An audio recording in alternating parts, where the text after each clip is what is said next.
Hello friends, the Bong shape Shukla চ্যানেলে সকলকে welcome. আশা করছি সবাই ভালো আছেন। আজকে আমি ম্যাঙ্গো কেকের একটা রেসিপি নিয়ে এসেছি। এটা বাচ্চারা খেতে খুবই পছন্দ করে। তো গ্রীষ্মের সময় পাকা আম দিয়ে কিভাবে অত্যন্ত সহজ পদ্ধতিতে প্রেসার কুকারের মধ্যে ম্যাঙ্গো কেক বানানো যায় সেই রেসিপিটাই আজকে আমি আপনাদের সাথে শেয়ার করব। তাহলে চলুন আজকের রেসিপিটা দেখে নেওয়া যাক। এখানে 1.5 কাপের মতন পাকা আম নিয়েছি আর 1 কাপের মতন চিনি নিয়েছি। এরপর এই দুটোকে একটা মিক্সার গ্রাইন্ডার জারের মধ্যে পুরোটা দিয়ে দেব। দিয়ে এর একটা স্মুথ পেস্ট বানাতে হবে। চিনিটাও দিয়ে দিচ্ছি। দিয়ে এটাকে আমি এবার ব্লেন্ড করে নেব।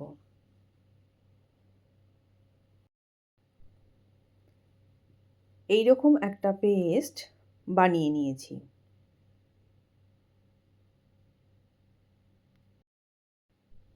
কেকের ব্যাটারটা রেডি করার আগে একটা প্রেসার কুকার নিয়ে নিয়েছি আর গ্যাসের ফ্লেমটা অন করে এই প্রেসার কুকারটাকে আমি প্রিহিট করে নেব। খানিকটা লবণ নিয়ে নিয়েছি। এই লবণটা প্রেসার কুকারের মধ্যে দিয়ে ভালোভাবে এটাকে ছড়িয়ে দিচ্ছি। এবার এরকম একটা স্ট্যান্ড নিয়ে এর মধ্যে রেখে দিচ্ছি। প্রেসার কুকারের ঢাকনার যে রাবারটা ছিল, রাবারটা আমি খুলে নিয়েছি আর হুইসেলটাও খুলে নিলাম। নিয়ে প্রেসার কুকারটা ভালো করে বন্ধ করে এটাকে 12 থেকে 13 মিনিটের মতন প্রিহিট করতে দেব।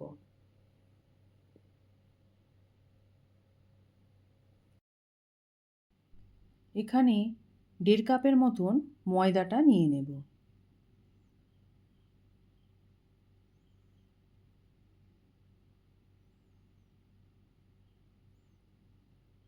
ওয়ান টিস্পুনের মতন বেকিং পাউডার দিচ্ছি আর হাফ টিস্পুনের মতন বেকিং সোডা দিচ্ছি।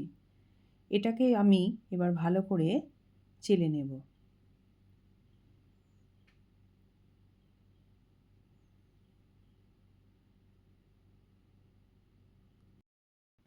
এবার আমি কেকের ব্যাটারটা রেডি করে নেব। তো মিক্সার গ্রাইন্ডার জারের মধ্যে আম আর চিনির যে পেস্টটা বানিয়েছিলাম সেটা পুরোটা ঢেলে নিচ্ছি আর 3/4 কাপের মতন রিফাইন্ড অয়েল দিয়ে দিচ্ছি। দিয়ে এটাকে আমি ভালোভাবে মিশিয়ে নেব।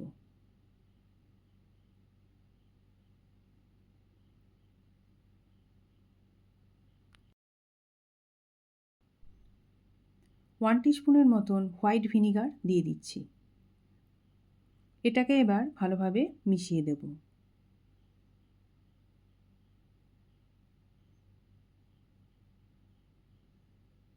ব্যাস, মেশানো হয়ে গেছে।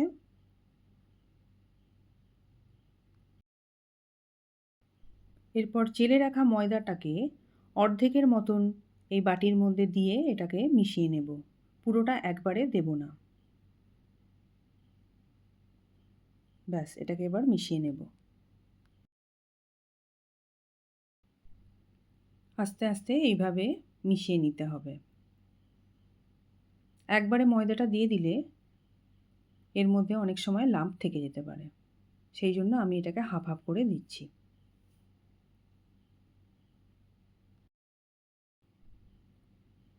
বাকি ময়দাটাও এই ব্যাটারের মধ্যে দিয়ে দিচ্ছি। দিয়ে এটাকে ভালোভাবে মিশিয়ে দেব।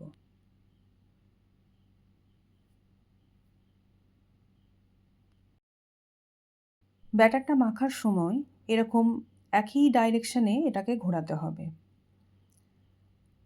না হলে এর মধ্যে অনেক এয়ার বাবল তৈরি হয়ে যাবে। এই যেভাবেই আমি এটাকে ঘোরাচ্ছি এইভাবেই এটাকে ঘুরিয়ে ঘুরিয়ে মেখে নিতে হবে। ব্যাস, সুন্দরভাবে মাখা হয়ে গেছে।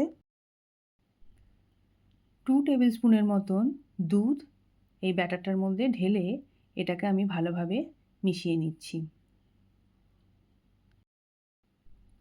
এই দুধটাকে আমি আগে থেকে ফুটিয়ে ঠান্ডা করে রেখেছিলাম। খুব বেশি মিক্সড করার দরকার নেই, তাহলে ওভার মিক্সড হয়ে যাবে। ঠিক এরকম টাইপের ব্যাটারটা হবে। ব্যাটারের ঘনত্বটা ঠিক এই রকম টাইপের হবে, একদম রিবনের মতন। দেখুন সুন্দরভাবে ব্যাটারটা রেডি হয়ে গেছে। এরকম একটা কেক টিন নিয়েছি, এর মধ্যে অল্প করে রিফাইন অয়েল দিয়ে দিলাম, দিয়ে এটাকে ভালোভাবে গ্রেস করে দিচ্ছি। পুরোটাই ভালো করে গ্রেস করে দিতে হবে। এরপর এর মধ্যে একটা বাটার পেপার দিয়ে দিচ্ছি। বাটার পেপারের মধ্যেও একটু রিফাইন অয়েল দিয়ে এটাকেও ভালো করে গ্রেস করে নেব।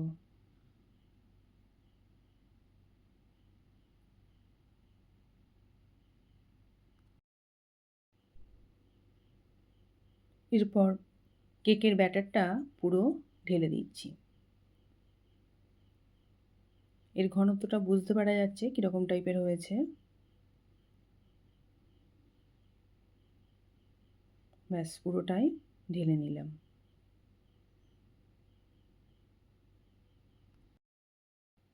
কেক টিনটাকে এইভাবে ট্যাপ করে নিতে হবে, যাতে কোনো রকম এয়ার বাবেল না থাকে।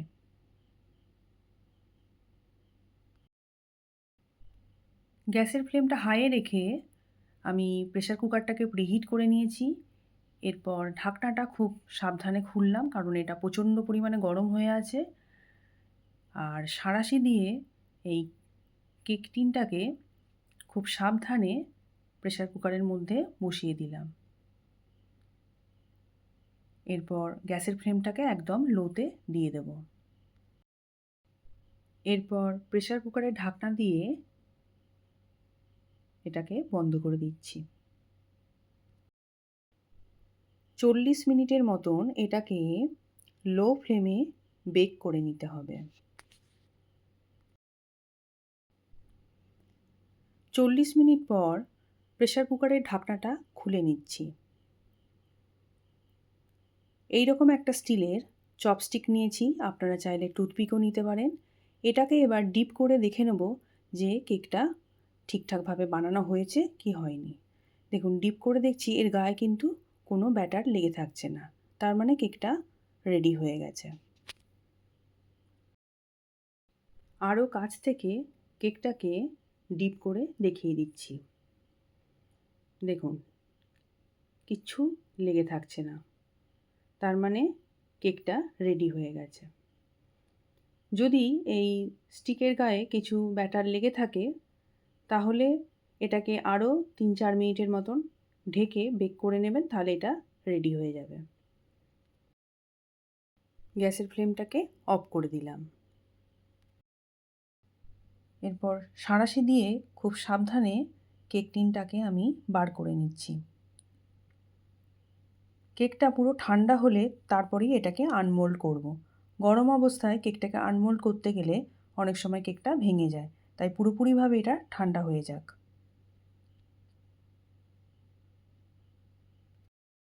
আশা করছি আমার এই ভিডিওটা আপনাদের ভালো লাগছে। যদি ভালো লেগে থাকে তাহলে অবশ্যই লাইক দেবেন, শেয়ার করবেন আর কমেন্ট করে অবশ্যই জানাবেন। আমার চ্যানেলে নতুন বন্ধুরা চ্যানেলটাকে সাবস্ক্রাইব করে নিয়ে পাশে থাকা বেল আইকনটাকে প্রেস করে দেবেন। কেকটা এবার ঠান্ডা হয়ে আসছে, আমি কেকটাকে এবার আনমোল্ড করে নেব। ছুরির ডগা দিয়ে এইভাবে কেকটাকে স্ক্র্যাচ করে নেব, যাতে কেক টিন থেকে কেকটা ছেড়ে যায়।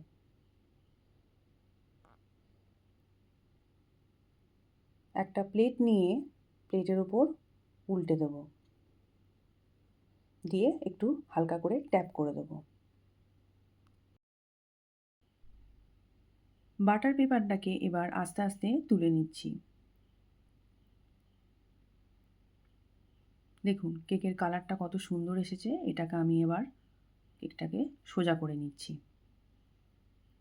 এটাকে এবার আমি কেটে দেখিয়ে দেব।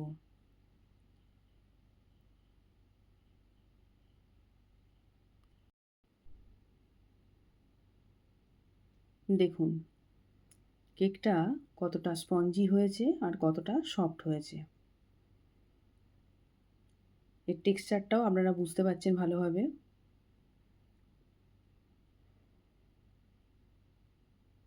আরও একটা পিস আমি কেটে দেখিয়ে দিচ্ছি।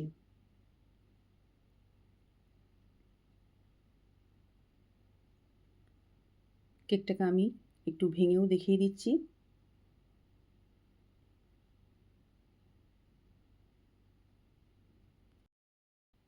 তো আজকের মতো এখানেই শেষ করছি।